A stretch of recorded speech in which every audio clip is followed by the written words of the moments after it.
ગુજરાત રાજ્ય પોલીસ ભરતી બોર્ડ દ્વારા લોકરક્ષક દળ કેડરની કોન્સ્ટેબલની 12,000 જગ્યા આવતીકાલે પરીક્ષા યોજાનાર છે। રાજ્યના 7 જિલ્લામાં અમદાવાદ, વડોદરા, સુરત, રાજકોટ, ગાંધીનગર, આણંદ અને ભાવનગરમાં પરીક્ષાનું આયોજન કરાયું છે, જેમાં કુલ 2,48,000 જેટલા ઉમેદવારો લેખિત પરીક્ષા આપશે। જ્યારે જિલ્લાના અંતરિયાળ વિસ્તારમાં રહેતા પરીક્ષાર્થીઓ માટે જીએસઆરટીસી દ્વારા 2,000 વધારાની બસોની વ્યવસ્થા કરાઈ છે।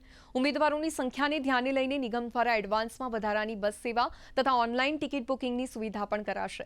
તો મહીસાગર જિલ્લાના અંતરિયાળ વિસ્તારમાં રહેતા પરીક્ષાર્થીઓ પરીક્ષા સેન્ટર પર સમયસર અને સરળતાથી પહોંચી શકે તે માટે પણ વધારાની બસનું સંચાલન કરાયું છે।